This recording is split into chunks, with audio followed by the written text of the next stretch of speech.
Silahkan, Bu Ratna. Ladies and gentlemen, before dissertation defense start, when the defense has officially started, when the promovendus is presenting, and at question and answer session, please turn off or mute your microphone. And please don't share screen during the duration of the defense. When speaking, please reactive your video and audio. We also welcome to the audience watching via YouTube streaming. Honorable audience, Assalamualaikum warahmatullahi wabarakatuh. Greeting for all of us. With Bismillahirrahmanirrahim, I declare this dissertation defense is started.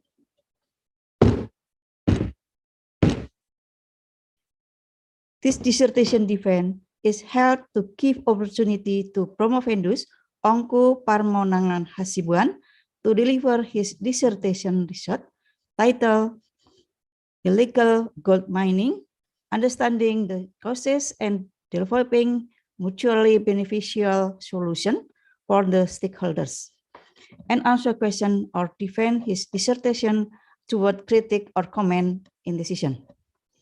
Promovendus has been doing his dissertation research under supervision of promoter team as follows. Professor Dr. Insinyur Yan Hidayat Cakra Atmaja M.Eng from ITB as Chief Promoter, Yos Sunitioso ST M.Eng PhD from ITB as Co-Promoter, while the examiner in this session are Dr. Eng Prihermawan STMT from ITB, Dr. Hendy Kinting from ITB, Dr. Agustin Terasnarang SH from UKI. Ladies and gentlemen, next I will ask to the Chief Promoter, Professor Dr. Insinyur Yan Hidayat Cakra Atmaja M.Eng to deliver promovendus curriculum vitae and then convey academic accountability regarding to the acceptance of this dissertation. To Chief Promoter, time your please. Bismillahirrahmanirrahim. Thank you, Lady Chairman. Assalamualaikum warahmatullahi taala wabarakatuh, Bapak Ibu sekalian. Waalaikumsalam. So I would like to explain short curriculum vitae Ongku Hasibuan, placed date and birth in Gunung Tua, 27 November 1958. His dissertation title about the illegal gold mining, understanding the causes and developing mutually beneficial solution for the stakeholders. So, me and Dr. Yos as promoter to his research, then we evaluate that his studies succeed in structuring unstructured problem. He identified 6 of actors in illegal gold mining activities, and the particular interest group includes government officials and law enforcement officials. And also he found 7 determinant factors identified as causes of these illegal activities, rooted in the economics and behavioral factors. 4 factors are the criticals, that is poverty, political and power interest, network, and the corrupted attitude, all rooted in corrupted mentality. His approach, behavioral and system approach, was pursued in providing solutions to build community in building collaboration. This approach has been applied as an action research in developing mutually solution for the stakeholders in IGM Moro site. Mr. Ongku has published 3 journals and 3 also in the seminars. 2019, he published in International Journal of Emerging Markets, Scopus 2, Q2, with the title Illegal Gold Mining in Indonesia, Structures and Causes. And 2021, he published in Journal of Technology Management, Volume 14, with the title Integrated Strategy to Curtail Illegal Gold Mining, a case study in Central Kalimantan, Indonesia. And the third publication journal in Jurnal Ilmu Administrasi dan Organisasi from Universitas Indonesia, published in Sinta 2. Finding workable and mutually beneficial. He also presents in 3 seminars. First, in 2018, he published in conference paper in New Zealand, ITS Entrepreneurship and Trade Opportunity in Asia Pacific, Wellington, 2018. 2019, he published in present in seminar, conference paper presented in International Graduate Colloquium, and he got the best paper in this seminar. In the New Zealand also, he got the best paper about his paper. And the third, the 2020, he book on proceeding in SBM International Seminar. Okay, so Ongku is an education in 1984. He is graduated from ITB, electrical engineer, actually, in 94. And in 1994, he got the Master Business Administration from Prastya Mulya. And since, I forget, when he started in the DSM program, but I think less than 4 years. So he is professional experience in mining companies. Now he is working in Gajah Tunggal, and also has some position from starting from the undergraduate 94 as the Schlumberger International, Western Europe and Western Africa region in that time, 94, 90, 96, 97, 90, PT Azil Engineering, 90, 2004, PT Indokomas Buana Perkasa, 2005, 2010, South Tapanuli Agency, North Sumatra as a region. He was as a region in 2005, 2010. He got several achievements in the world. 2020, best papers in seminar. 2020 also, 2018, a best paper in the Wellington seminar. 2019, he is the best doctoral student from SBM. 2010, Satya Lencana Pembangunan. 2010, Melati Award from Indonesian National Quarters Code. Satya Lencana Pembangunan is from Presiden Republik Indonesia. And 2010, Local Governance Management Award from the Governor of North Sumatra. 2009, Upakarti Award from Presiden. 2009, Ketahanan Pangan Award from Governor of North Sumatra. 2009, Dharma Bhakti Pramuka Award from National Quarters Code. 2007, Tokoh Peduli Kesehatan from Waspada Daily Medan. 2007, Bakti Koperasi. 2006, Best Population Advisory Service from Governor North Sumatra Selatan. So he got some very achievement and award. So that is the background and achievement of the Ongku. Thank you for ladies chairman for your time. I give back to you, Pak Buratna, please.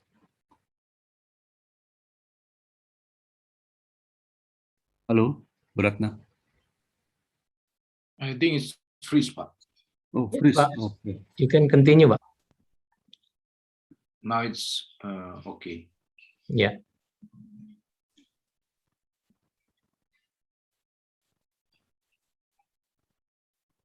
It's finished, Buratna. Please, you continue, please. Okay. Thank you very much to Chief Promoter. Now, to the committee, could you please invite promo vendors to attend to this session?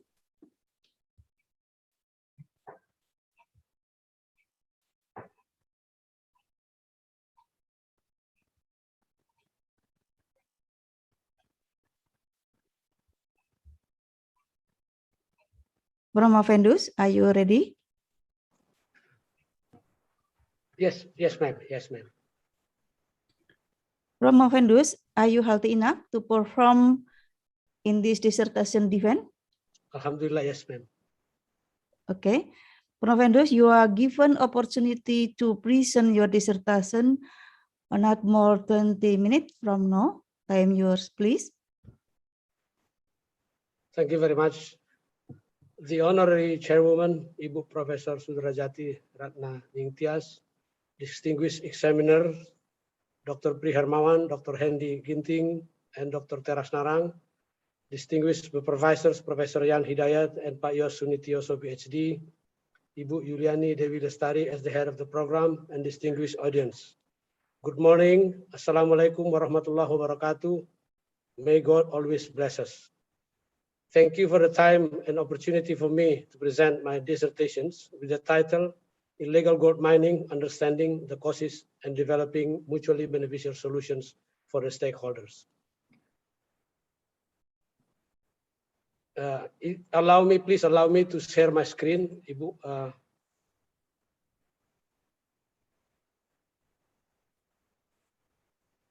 Okay, I will start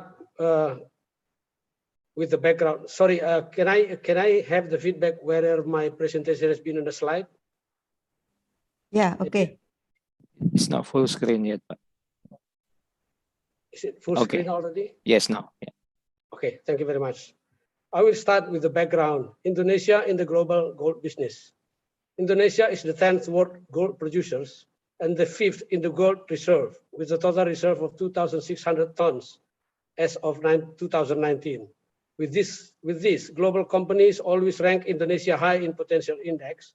However, due to the regulatory complexity, global companies consider Indonesia low in policy index, which negatively impacted the investment climate. Mining regulations were paradoxical. LSM, or large-scale mining, and medium-scale mining are well treated, while small-scale mining and artisanal gold mining were ignored, making 90% of SSM and ASGM are illegal. Illegal gold mining in Indonesia consumed 420 tons of mercury per year, making Indonesia the world's highest consumer on the ASGM and the second mercury polluters worldwide. In Indonesia today, there are 31 large-scale mining in minerals, and 23 of them are in gold minings. Meanwhile, out of the 5,400 IUPs and IPR, the permits granted for medium-scale mining and small-scale mining, only 18 IPR issued and registered, making the rest as illegal. Illegal mining found in different commodities. However, illegal gold mining attracts more attention for the high value of the commodity and easy to get, transport, and the market is relatively steady due to cash market. IGM is found in 29 provinces in Indonesia, including those found in 19 mining companies' possessions. Nevertheless, it employs more than 1.2 million. Excuse me, Provendos, can you set your voice louder? Oh, okay. Is it loud enough, ma'am? Yeah. Hello? Okay. Okay. Thank you, ma'am. So in IGM Indonesia, IGM employ 1 million jobs according to Bali Focus in 2015 and produce 120 tons of gold according to associations, similar to the national gold productions of legal companies combined all together. The objective of the research, two mining areas in Kalimantan were chosen in this study, namely Meratus in South Kalimantan and Muro in Central Kalimantan. The objective of this study is to find the causes behind illegal mining activities and develop mutually beneficial solutions for the stakeholders and reduces the conflict. The research design and method, the interpretivism philosophy, referring to the research onion of Saunders et al., this research used interpretivism philosophy with an inductive approach and action research strategy. Qualitative data were collected using field observations and in-depth interviews and analyzed using content analysis method. Participants were purposefully selected based on their experience, expertise, and in-depth understanding of the phenomenon. Having much interactions with IGM, they were selected from 3 groups community, including the IGM community and the non-IGM community, and the companies and as well as the governments. No predetermined number of participants. It is limited by the indication of theoretical saturation. And finally, 51 participants were interviewed, consisting of 23 from the community, 8 from the company, and 20 from the government. Based on the field observations, the locations, I would like here to show where are the locations of the study, the locations and the populations. The site locations based on the field of observation are as follows. Meratus is located in Kota Baru Regency, South Kalimantan. The mine site is located in the mountains with no village around. IGM started in this area in the 1988 after the exploration of the company. There are migrants from 4 provinces, and company data reported around 5,000 IGMs found in the area spread in 12 mining spots. Whereas in Muro, Muro is located in Murung Raya Regency, Central Kalimantan.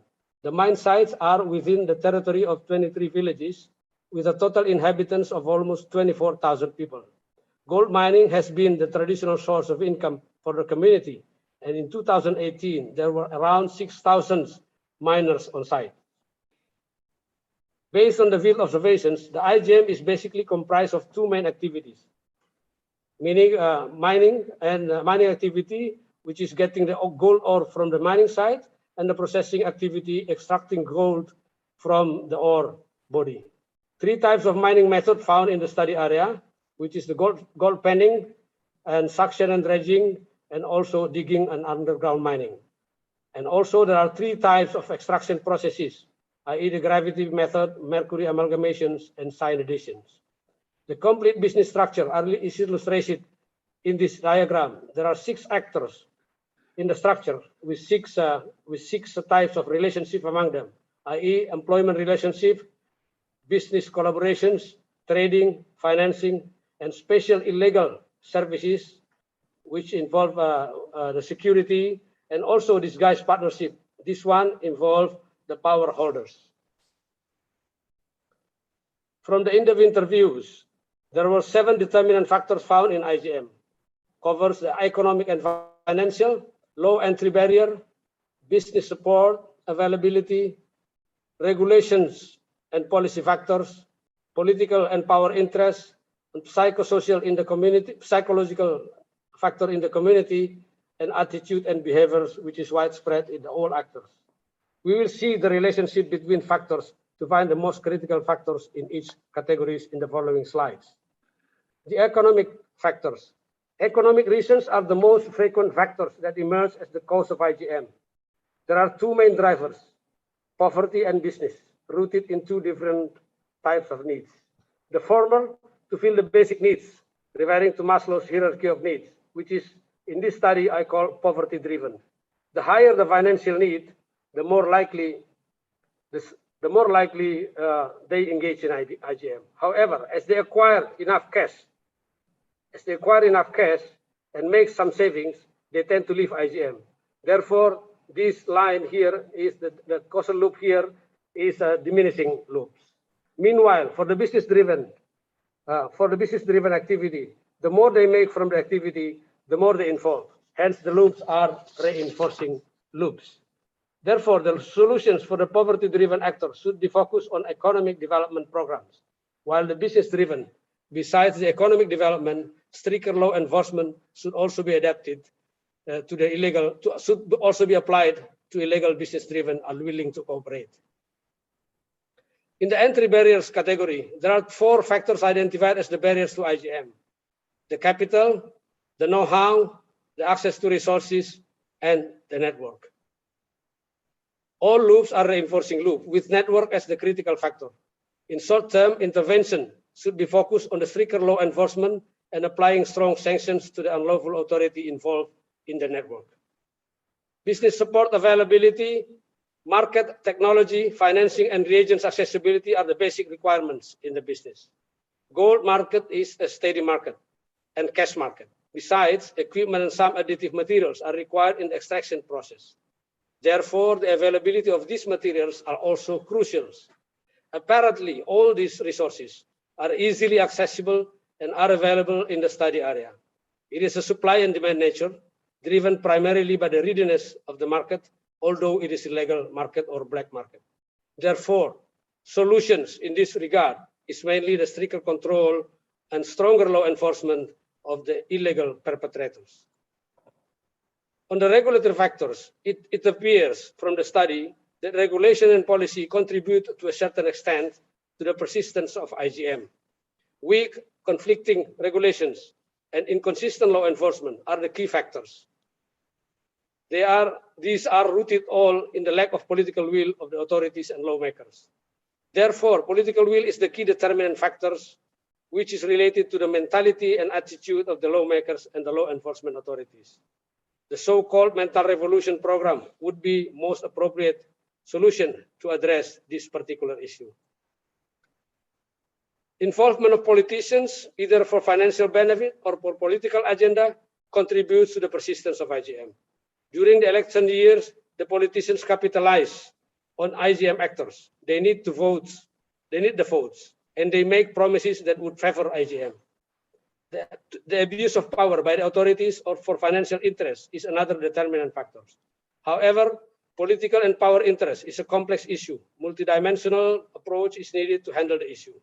Therefore, a combination of continuous behavioral change program, stricter regulations, tighter control, and stronger law enforcement is necessary.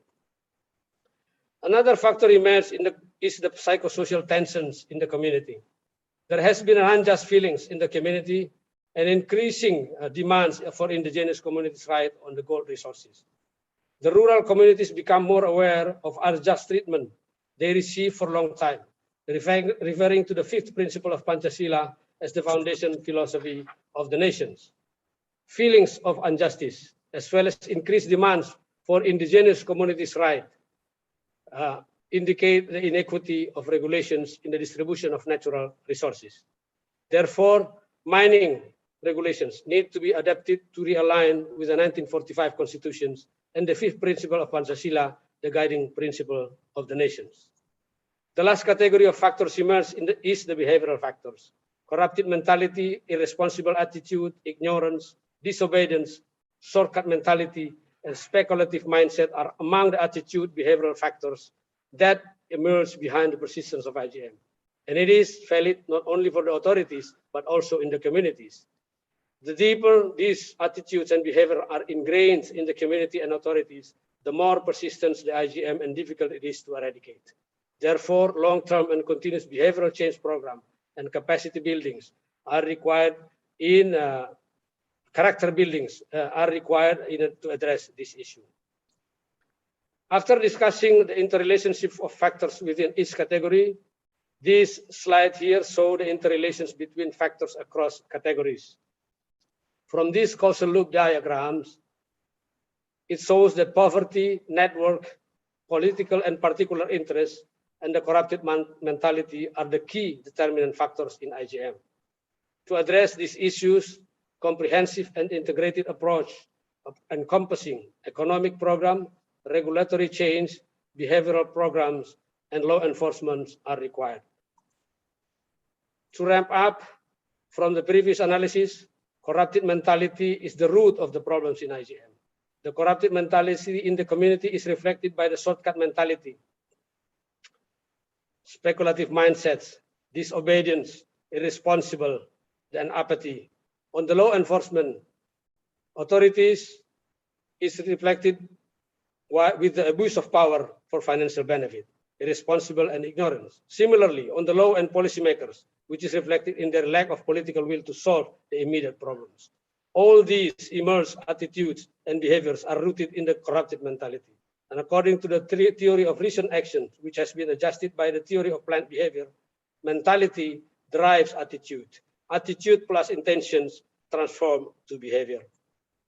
To conclude, an integrated collaborative action is required to provide the mutually beneficial solutions for the stakeholders. Consists of regulatory approach, the socio-economic approach, behavioral approach, and law enforcement approach. With these integrative solutions, the economic problems of the IGM community will be addressed. They will be given equal opportunity and fairer distribution of mineral resources, either through formalizations or business cooperation with the mining company.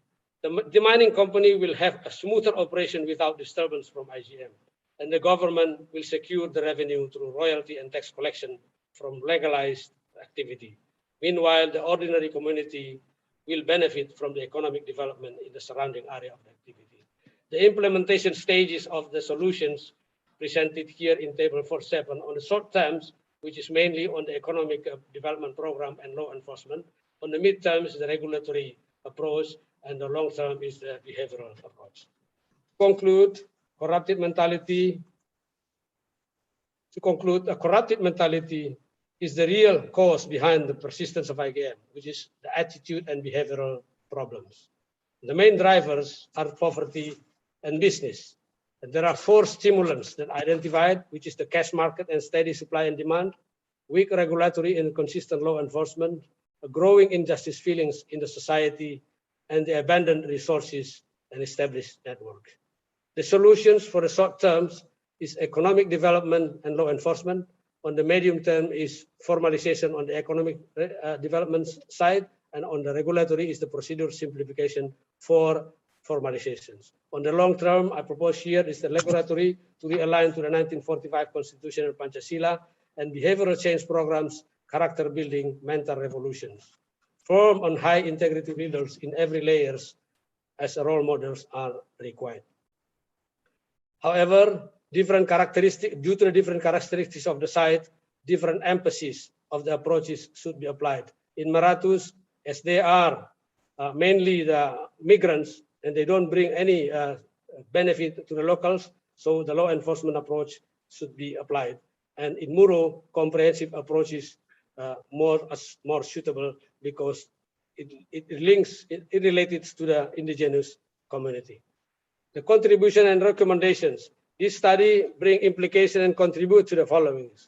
We think that it is enrich the literature with the emergence of behavioral aspects as the main contributor to the increase of IGM, and enrich literature in the field of negotiation in building collaboration with the community.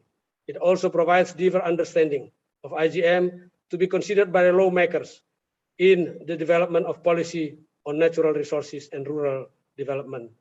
It also provides input to the companies in developing cooperation with community to obtain social license to operate. And also similar approach, I think we could adopt it to study the problematic social phenomena in other industry or even in other countries. However, we have a recommendation here. The policymaker should respond to the growing awareness of citizens of their rights on natural resources. Artisanal gold mining should seriously be considered as an essential part of rural economic development. Formalization should be simplified. Different regulation for artisanal gold mining need to be considered. Poverty alleviation programs in gold-rich areas should be fostered, targeting on the IGM community. Strict law enforcement and strong sanctions to illegal business-driven actors and unlawful authorities. Mining laws, especially related to ASM and SSM, should be delegated to the local government with clear guidance and strict control supervisions from the central government. Not right now. Right now, all the license and permit and control is pulled to the central government. I think this is not workable. Last but not least, it is worth considering other approaches for future research in studying the complex social phenomena like we are doing here, such as the U theory of Summer and drama theory and confrontation analysis may be good to consider for the next future. I think this will conclude my presentation of today. Thank you very much for your attention. Assalamualaikum warahmatullahi wabarakatuh. Waalaikumsalam warahmatullahi wabarakatuh. Thank you, Prof. Vendus. And now you can stop share screen. Yes. Of course, you can reopen it if you needed it then. Okay. Honorable audience, we shall continue with question and comment session. Every examiner has 3 minutes to deliver 2 until 3 questions. And then Prof. Vendus must answer all questions within 7 minutes directly and without any refutation from the examiner. For first explain, I ask Dr. Agustin Teras Narang SH from UKI to convey your question, please. Thank you, Ibu Prof. Sudrajati. Good morning, everybody. Before I give Pak Ongku my responses and questions, I would like to appreciate him for his dissertation. And also, I would like to express my gratitude to the promoters, Pak Prof. Dr. Jan Hidayat Cakra Atmaja, and also Pak Yos Sunitioso, PhD, as a co-promoter for their guidance during the preparation of this dissertation. Through his meticulous and extensive investigation, Pak Ongku, in my opinion, has described and concluded the illegal gold mining problems that occurred in Meratus, South Kalimantan, and Murung Raya in Central Kalimantan. This dissertation, in my belief, has the potential to be a solution to the problem of illegal gold mining in our country. As far as I'm concerned, particularly in Central Kalimantan province, several causes contribute to the existence of illegal gold mining, including first from economics and finance perspective. Gold has a relatively high price, is easy to sell, and also is regarded as profitable commercially. And secondly, from a legal perspective, some individuals believe that mining activities are relatively difficult to carry out, tough to acquire, and need a significant financial investment.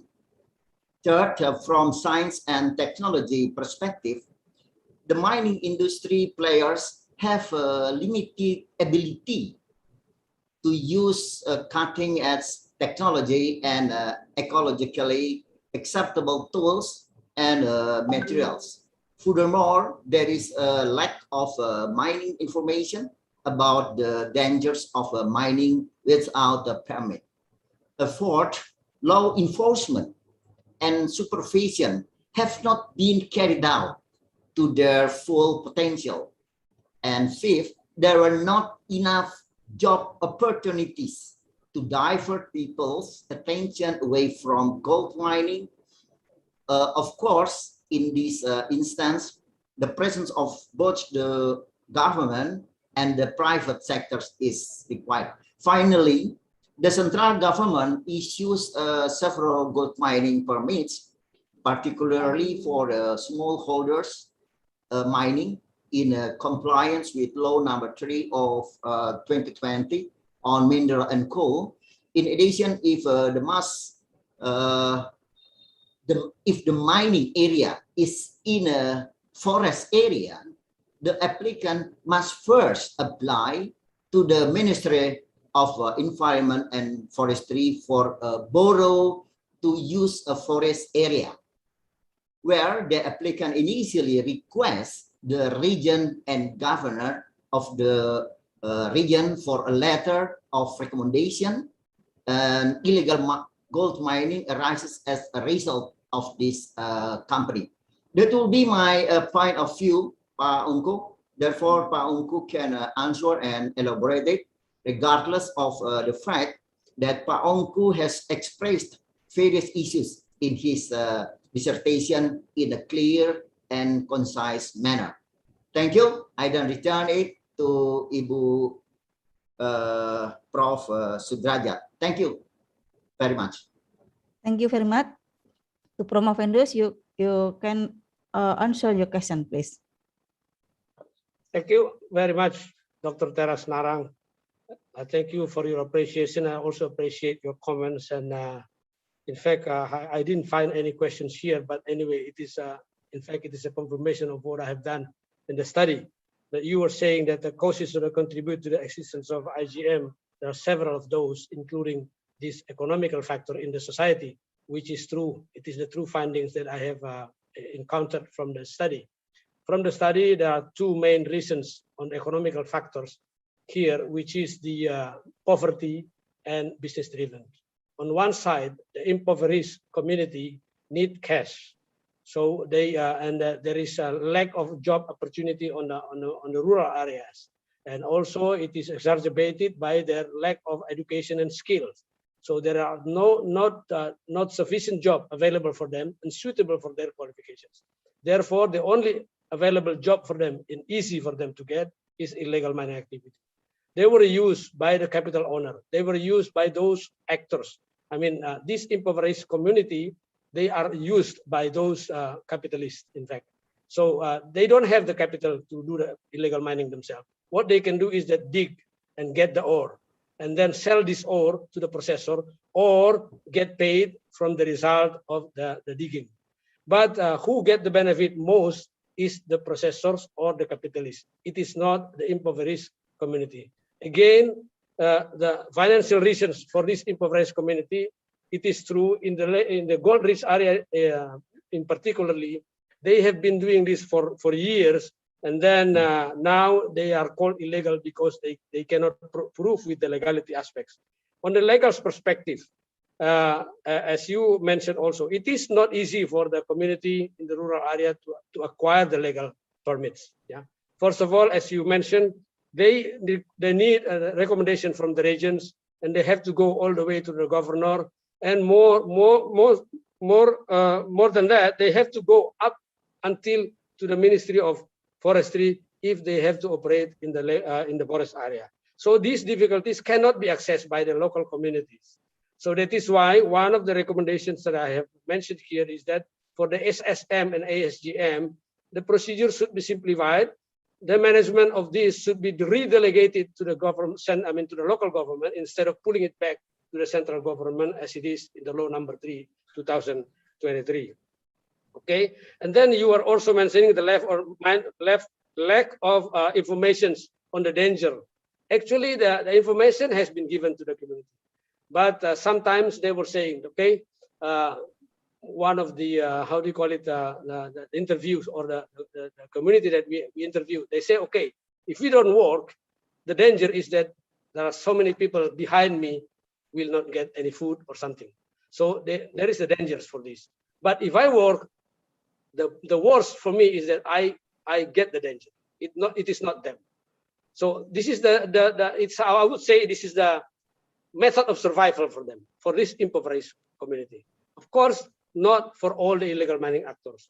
Out of the 6 actors that we have seen on the structure that I have presented before, is the miners, which is the least advantage in the activity, and they are poverty driven. All the rest, the suppliers, the financiers, the processors, the buyers, they are all doing this for business purposes, and the more they do, the more they get profit, and they will get wealthier from these operations, whereby the impoverished community will remain poor. Yeah, so I think that would answer my your concern, Pak Dr. Narang. Thank you, Pak Ongku. Thank you. Thank you very much. And then we invite the second examiner, Bapak Dr. Gendi Ginting from ITB to proceed, please. Okay, thank you, Madam Chair, Prof. Ratna. Good morning, Pak Ongku. Good morning, sir. Okay, I really enjoy reading your dissertation. Yeah, it is very systematic, well written, and easy to understand. And I also recognize that it is very important for the society and also for the nation. Yeah, but however, my job here also asking you questions. So I have 2 questions actually. I'll start with the first question and you answer. If I still have time, then I'll give the second answer. Second question. My first question is about the variables. Yeah, your variables is the cause and the solution. Yeah, and then this two issues you described in four findings. First is the actors, and the second is the real situation. The third is the cause of the activity, and the fourth is solution. My question is, what are the real situation in your research? And I'm also very concerned on the cause and the solution, on especially in psychosocial, attitude and behavioral, especially in cause and also the solution. You also have behavioral approach solution. What are the theory that you use in this formulation? Because you also said about mental revolution. Yeah, I never found theory behind a mental revolution. Yeah, I also heard it from many people who believe, but I don't have any theoretical background on mental revolution, because mental is a process of something that is very slow. Yeah, why can we do it revolution in mental? Okay, that's my question. Thank you. Thank you, Dr. Ginting. Appreciate your comments, and I think it's very critical comments. Yes. Okay. Regarding the variables that you were saying, that variables were causes and the solutions, but findings are developed in four findings, which is the actors, the situation, etc. So apparently, the main objective of the research is that to find the causes, and then from the causes, we would like to address what are the solutions for the causes. Okay, as we find the causes, causal analysis, of course, we would like to develop solutions. However, to understand the causes, we need to go inside the community. We cannot just picture it from the distance. We need to go inside. So that is why I need to understand who are the actors and how do they play, how do they structure. I went inside, I went deep in the community. I conducted 3 years survey, job with them, also interviews as well as the day-to-day interrelations with them to understand how are they structured, who are the main actors, what are the main factors. So these actors is used as a media for me to understand what are the real causes. So these actors is not my target, but this is the media for me to know how they are structured and to understand the meanings. That is why the philosophy that I use here is interpretivism. They have a lot of answers, of course, to what we ask and how do we interact, and then we have to interpret those. And based on this interpretation, we come back to them. What if we do like this? What if we do like that, etc., etc. So this interaction, it is quite interactive research that I've done with this community. So the situation on site, like I have already described also, there are two different sites. One is in Merak, is different. They are totally different actors. They are coming from 4 provinces. They are migrant workers. They are professional workers. I mean, they are professional miners. They come from West Java, ex-Cibaliung, ex-Cianjur, and ex-Pongkor. And they also come from North Sulawesi and all this central of IGM in Indonesia. And they also come from North Nusa Tenggara, Flores. And they build their communities out there. These people, they don't bring any benefit to the local community. So they are not, the local community doesn't like their presence. In fact, the local community felt threatened by the presence of these miners. So that is why the solutions I propose for this is law enforcement. Okay, we kick them out in once because they have to go back to their, in the spirit of the law, how do you call it, pertambangan rakyat or people's mining are allowed to be given to the local people, not to the migrant workers. So that is why these people are illegally entering the operation site and they have to go out. So this is law enforcement approach that we would like to apply to this. Whereby in Muro, it is different. In Muro, they inherited the activities since their ancestors. In fact, Puruk Chau, for example, the capital of the regency, it is called Kota Emas. So they call it already Kota Emas. So the traditional income generations for the community is gold mining. The presence of the company in the 80s to the area disturbed their illegal mining activities. It was not called illegal before. Only after the presence of the company, then they are called illegal. before they are called traditional mining activities. So these situations, when the company comes there, of course, the company has their permit and then they enter the site. So of course they will push slowly, they push out the illegal mining within their concession area. Of course, the government tried to give them what is called WPR, but apparently the WPR does not have enough to support the mining activities. So they come again to their land in the concession area. This creates conflicts.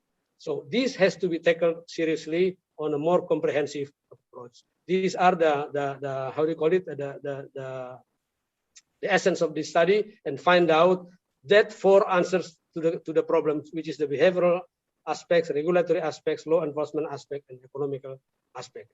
Now coming to your questions about the mental revolution. Yes, I have not also found the mental revolution, but I refer to the theory of recent actions or the theory of planned behavior. I refer to the mentality, from the literature I read, mentality and mindsets shape your attitude. And attitude plus intentions becomes the behaviors. So when you have the mentality, the corrupted mentality, the disobedience mentality, this irresponsible mentality, it will shape your attitudes. And these attitudes, when you say, okay, with the theory of planned behavior, when they call behavioral belief and also subjective norm and also the control belief, if they say, okay, I believe that my behavior will not disturb the others. If I believe that the norm in the society will not, will not be harmed by my activity, and then the intention will will push forward to actualize the behaviors. Whereby the control behaviors, when they have the control behavior, when we call it in Indonesia, like for example, iman, or they don't want to do sin, they don't want to do to cross the religious belief or religious norms, and then this is the control behavior. But as long as the behavioral belief and as well as the subjective norm supersede the control belief, and they will jump into the activity, and then it transforms to behavior. So that is why, okay, there is a mental revolutions. Okay, frankly speaking, I quote these mental revolutions comes from the President of Joko Widodo. It is the spirit that I would like, okay? The spirit. I understand mental revolutions. It's contradictory, maybe, yeah. It is a revolution of mental, but it is introduced a long time ago also by some theories. But anyway, the idea is that behavioral change program, okay, be it the mental revolutions, be it the character building or whatever it's called, yeah. So this is the idea, Pak Ginting. Excuse me. Thank you. Thank you very much. Do I still have time, Madam Chair, or it's enough? Time is up, so then we can go to the next Thank you, question. Dr. Ginting. Thank you. Thank you. And then we let Dr. Engineering Pri Hermawan from ITB to deliver any question, please.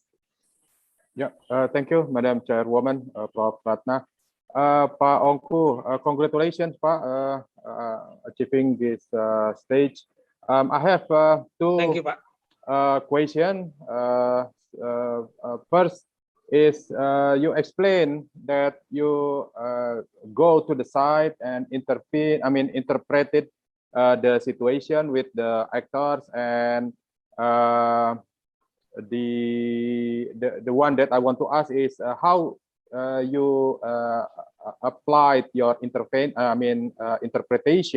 to intervene the actors in those sites and try to achieve to solve the accommodation, yeah, to solve the disputes between those conflicting actors, especially when you find out that those two sites have different characteristics. So first about that your intervention process.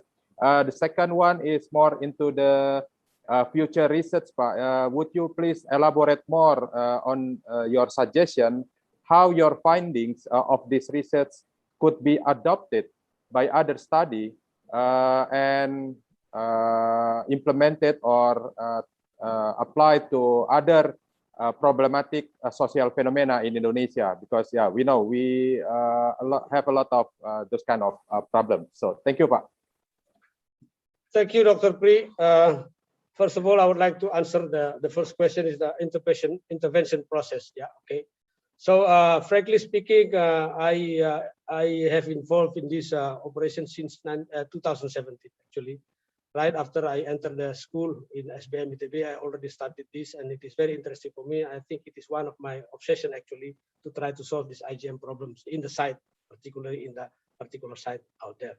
Yeah, okay. The way we do it, of course, yeah, okay. We try to understand first, and then we try to, how do you call it, to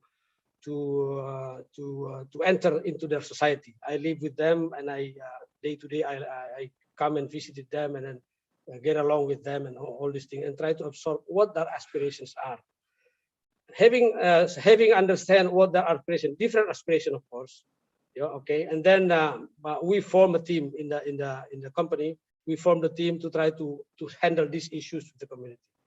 So to understand more profound reasons behind this, I don't want. I put myself a little bit backward. So I put someone in front, which we call it informants or something like that, embedded in the community. They are the one who day to day, and they are somehow how do you call it? They are put as an advisors to the community, as a how do you call it, advocate to the community. What do they would like to do and how they can achieve it and things like that. So through this, and then we selected who are the positive thinking, people in the community. When they give positive response, of course there are some anomalies. Yeah. In general, both sides, either in Meratus or in Muro, in general, the illegal miner actors, they understand their illegality and they don't want to be illegal all the time. However, they would like to find a solution which is mutually beneficial. They don't think it is kicking them out for the side is the solution. They don't think that pushing them out only and then giving them a kind of, how do you call it, donations or community development program, which is on surface only. It is not on the real problem of them. They cannot rely on that. So they say, okay, what are the solutions? We would like to do the mining, but we cannot enter the company site. So what do we do? Okay, what are the solutions? Of course, they raise the points. They would like to have the, how do you call it, the concession for themselves. And they would like to have a cooperation with the company. And if possible, they would like to be the contractor of the company. But the current legal system, it does not allow this approach. So that is why we propose here in the solutions is that to revise the regulations. That is one thing. The second thing is that to build a cooperation with them. So what we do is that, of course, first step is that to employ ex-mining community to absorb them as much as possible in the company. But not all of them can be employed. And then we propose business relationship. What does the business relationship do? Whatever they did in the past, okay, they can do it now, but it is to the company instead of to the illegal miners. So things like that we have approached them. Of course, giving them these solutions, and they come to the negotiation table. But we start the negotiation far in the community before it comes to the negotiation table. So this is the approach that we are doing. So now that you are coming to what the theory. The theory is I applied the hook-sum theory. Hook-sum theory, they say it is building collaborations. In fact, it is quite a lot implemented in the government's collaborations, hook-sum theory.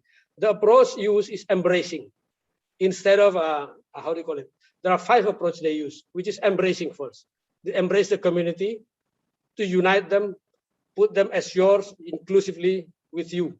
And the second thing is that empower them, because they are powerless, actually. So empower them. Consider that they have the similar power as you in the negotiation tables. And then the third thing is that involving them in the negotiation, involving them in the solutions, involving them in the development of the solution, the planning of the solution, etc., etc. Number 4 is that we are mobilizing them to do what we have agreed together, what we have put on the table. We mobilize everybody in the same boat. And the last but not least, that we have the leadership acknowledged by everybody, purely, how do you call it, without any other interest than making the collaboration work. This is the approach that we are doing in intervention to the join the collaboration team. Now, coming to your question, how would you elaborate these findings to the other problematic situations? I think this is the idea. The idea is that sometimes we consider that between you and me. You say you and me, and then there are already barriers. The point is that the spirit of kekeluargaan, the spirit of gotong royong in the principle of Pancasila is a very nice one. Okay, so instead of you and me, but we say we. And this is the embracing approach that Huxham has offered us to do. And I think that is why in my suggestions, I said, okay, maybe it is worthwhile to study again with U theory or dramatic theory. Which one is more comfortable to be used in each phenomena. However, I do believe that embracing, becoming one in one family as the nations, I think it is much more effective than confronting the people. Thank you very much, Pak Pri. Thank you very much, Pak Ongku, for the explanation. Bu Ratna, thank you very much for the opportunity. Thank you very much. Ladies and gentlemen, question and answer session with the examiners has been completed. Next is the question and answer session with the promoter team. So we let Mr. Sunitioso PhD to deliver your question, please. Okay, thank you, Chairwoman, Professor Sudrajati. And also, Pak Ongku, I'm also pleased Yes, that you got this far. Yeah. Well, I remember in the beginning of your study, yeah, you are working very hard, yeah, to understand the problem itself, and also doing the research as well. Yeah, I think you are a very experienced person in the government, in the mining industry as well. But that was the first time you are, I think, going in deep into academic world. So I appreciate also the way you are looking at the problem. This is very complex, unstructured problem. Prof. Jan mentioned before, which needs a comprehensive or holistic views. Yeah. So that's the way you're trying to understand the causes and also trying to find out the solution. Also need the different ways rather than what we just know. We usually had. Yeah. So you are using a so-called system approach to understand the causes, and you did it. Yeah, you did it. You developed. You understand the causes and what are the determinant factors for that, and suggesting some solutions for that. And I see there are 4 approaches that you state in your dissertation: the economic, law enforcement, behavioral change, and regulatory approach. Yeah, which are actually is not as easy as we listed there in your table. Yeah, this is a multi-sector, multi-actor interaction that will be needed, and that's more complex than the causes actually. Especially when we want to implement it. So what's your views on that? What would be the key success factor, or who will be the one in charge for that to make this successful? That's the first question. The second one is more on the academic perspective.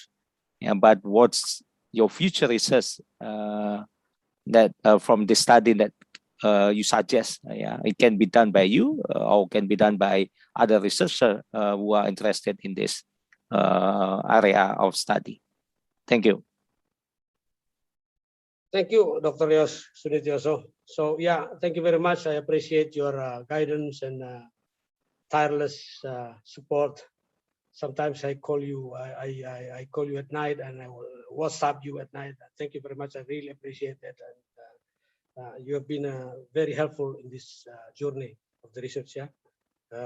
So yes, it is not very easy to conduct all these solutions. So that is why I propose stages. Yeah, there are 3 stages I propose here. Well, I mean, there could be multiple stages, but anyway, I divide it in 3 stages, which is a short-term stage, mid-term stage, and the longer-term stage. What can we do on the short term? What can we do on the short term? We cannot have the regulations now change. What we can do is that we can control what is in front of us. What is in front of us today, we can build the cooperation with the community. As a company, I am a company man, and also we can build the cooperation with the governments. I understand. I think the government also interested to have this social order in their area. Yeah, so that we can do. We can approach the local government. We can work together with the miners, with the community on site. And in this time, on the economic approach, who is going to be the leader? In this case, I think the leader will be the company. That is why on this stage, the leader is a company. Of course, what they have to tackle is only economic approach. And then with the government, we ask the support of the government, especially law enforcement officers, to apply strict law enforcement to unlawful authorities and also the illegal traders. Okay, as we have developed the cooperation, business cooperation. If we give the cooperation to the traders, now you supply to us instead of supplying to illegal miners. They lose nothing actually.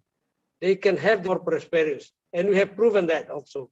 Some of the suppliers have already been working with the company now.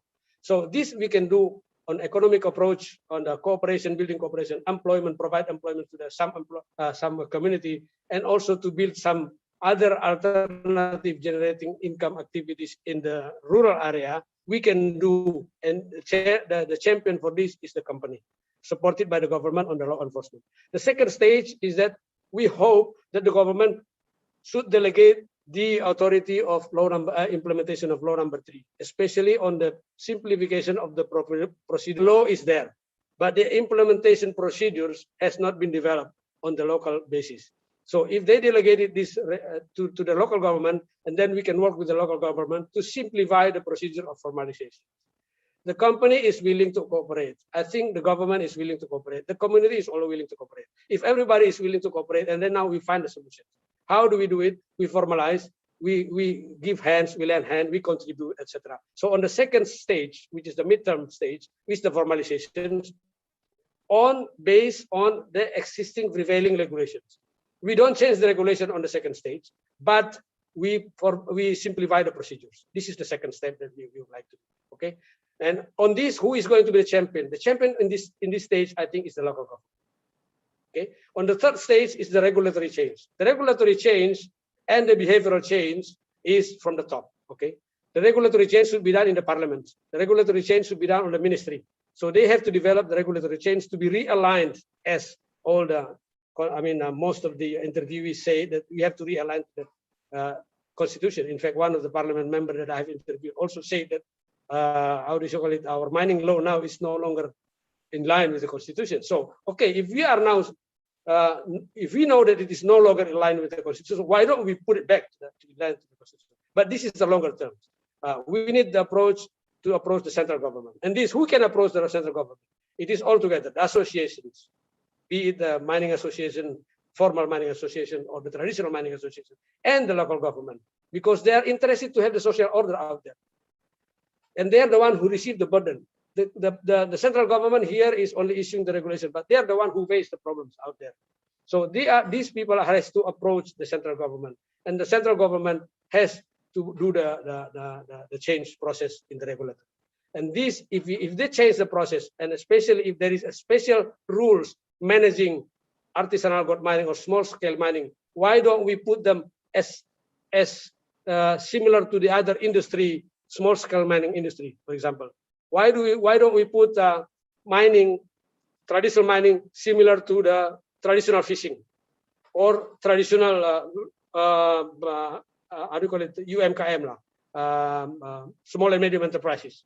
Why cannot we put them under this management? Why should we put it on the corporate in the mining Ministry of Mining, which is managing the corporate, the big corporations? Of course, there will be overlooked. I mean, in the Ministry of Energy today, they will be overlooked because they are so small. individually, although if you accumulate them aggregately, they are big enough. So this is the idea of I think to do. The champion is there, and the future research, who is going to do it? I'm still interested to do that. As my discussion with you, Pak Yos, several discussions that we had, I am still curious. I mean, I have still obsessions to put it on another approach. I put in my recommendation the U theory. I'm in favor of this U theory. I think this is a very profound solutions. Yeah, having the process of the U theory going deep down until you come to the turning point to co-create something for future. So I'm still in obsessions to do that. I don't know when can I do it, but you were suggesting me last time to postdoctorate study. I will probably do that. Thank you very much, Pak Yos.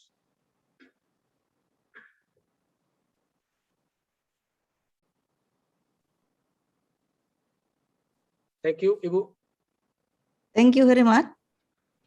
And finally, we invite Professor Dr. Insinyur Yan Hidayat Cakraatmadja MM as Chief Promoter to convey your question, please. Assalamualaikum warahmatullahi wabarakatuh. Thank you, Waalaikumsalam warahmatullahi wabarakatuh. Waalaikumsalam. Chairwoman. Pak Ongku. Yes, sir. Well, maybe this is final question from me during your thesis dissertation today. We have already interacted with you almost 4 years, yeah? Yes, sir. From the beginning, we don't know what, in that time, I don't know how to supervise you because I don't understand about this, the project, the situation that time, but it's okay. So we have learned more, maybe more than you, because you are already experienced in the mining. But for me, that is very interesting. So maybe they have 2 last questions for you. Yes, sir. Before you get the degree of doctor from ITB, right? The first question is, if you were as a governor of North Sumatra, not Kalimantan, sorry. This is not, yeah, sorry, not Kalimantan, it's from Kalimantan. Maybe in the west or I don't know where. What would you do if you were governor? What do you do after receiving input from this study? Yeah, maybe, I don't know, based on your perception. The second question, yeah, for me, this is not the proven that this issue is very complex issues. You explain us about the 6 actors, 7 driver factors are very complicated, and you will draw in your dissertation figures interrelationship among factors across categories is very complex relationship. But suddenly, you solve your problem based on human approach, very simple approach. So, for me, this is a proven that people is very important. He or they will be as an solving problem, or will be an actor to be a problem. People can be as solve the problem, he is a decision maker, it's a good decision, or maybe he is a reason why the problem come up from the people perspective. So, I don't know, I want to ask you about based on your experience, what is the most surprising finding from you? Are you surprising or not with your research or not? I don't know. But if there any surprising, tell us, what is your surprising? And what kind of consider most important things for enriching our management science approach? Anyone you found something? Please tell us. So that's two questions, Ongku. Please. Thank you, Prof. Yan. I thank you very much, Prof. Yan. I appreciate your guidance and mentorship for the past 4 years. And I understand you have been very much disturbed by my questions most of the time. And despite that, what do you call it, difficulties that we have in communications because of this pandemic, but you are still welcome to the discussions all the time through social media as well as the emails. Yeah. Okay, I would straight away to the questions that you were raising. If I were the governor of Central Kalimantan, in fact, Pak Teras Narang was here as the governor of Central Kalimantan. I was not the governor of Central Kalimantan and not even the governor of North Sumatra also. If I were the governor, what would I do based on these recommendations of this study? Well, the thing is that it is quite a complex answer also actually, but I don't want to touch very much on this because today's our democratic system today is quite complicated as well. It's another study to be conducted on this later on, as that the recruitment of the governor, the recruitment of the political members proposed to be the leader in that one area is today need to be addressed also. But again, it depends on the personality. But if I were the governor, certainly I will fight for my people. Yeah, investment is important in my area to help boost the economy. But investment does not have to push the impoverished people out of their land. My purpose is that the prosperity of all, the prosperity of my people is number one. And for that, I would like to sit with all the business owner as well as the community and then find the workable solution for them, mutually beneficial for them. Not pushing them out only, but not also jeopardizing the life of the investors. The investors, we need the investors. The company, they have the capitals, we need the capitals. However, this has to be also in line, also has to bring prosperity to the local communities. There is always local communities who are not willing to cooperate. On this, we need to make another approach. But generally speaking, we have to be united. That is why I love to go with the U theory actually, to make the people sit down all together, to have the profound thinking, profound understanding of the situations. If they do understand on their own side, looking at on somebody else's perspective, I think the touch will be there. Again, you say it's a human factors. I agree with you totally. A human can become a problem, but human also is the problem solver. Now the problem is that how to make the people in the same spirit with us to solve the problem instead of being part of the problem.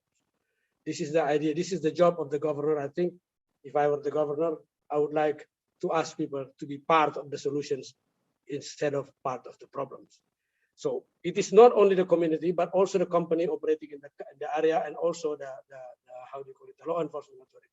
Today, unfortunately to say, sorry to say, that a lot of law enforcement authority is also becoming part of the problems. A lot of the government officials is also part of the problem. The company also sometimes part of the problem, having said that they take shortcut to solve their immediate problems. If they have a problem on site, they have the shortcut. What is the shortcut?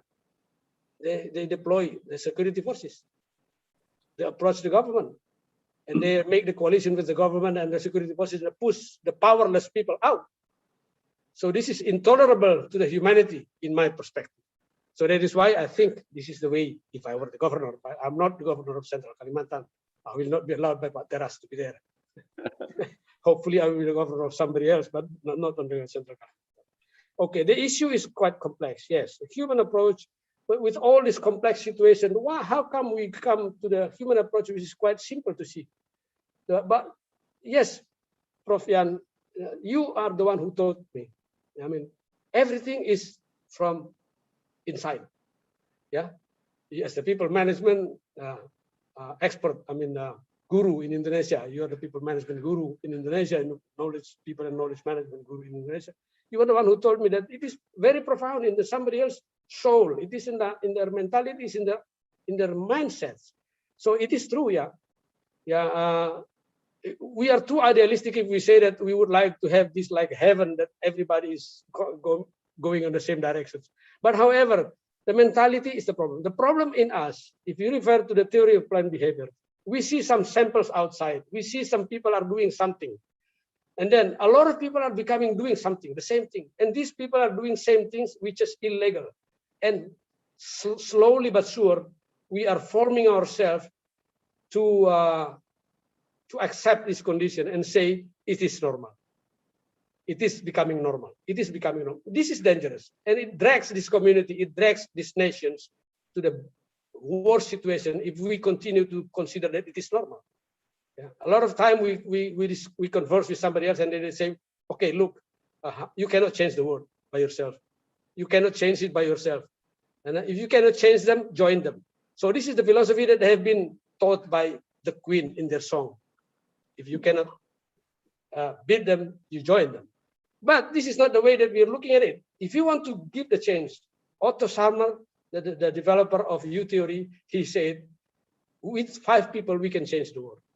Even one Hitler can change the world. One Ayatollah can change Iran, and all this kind of things. So now we need people to have the same feeling, the same belief, the same approach, ready to fight and bring these changes to the humanity. I think this is the way it is. So yes, it is a complex situation. We need to understand the complex situations. We need to see where is the link, where are the links, how something influences the other one, how the other things influencing the other one. But then, most of all, at the end of it, behind that, the most profound reason behind that is the human itself. Yes, this is the way it is, Prof. Jan. Thank you very much. And thank you for your teaching before for these people management. Yeah. Thank you, Bu Ratna. It is enough. Thank you very much. Ladies and gentlemen, we just finished the first session of dissertation event, and then I ask your time to be patient for giving an opportunity of the Graduate School Commission to do a evaluating meeting. With this, I suspend the session for about 30 minutes. Thank you very much. Thank you, Chairwoman.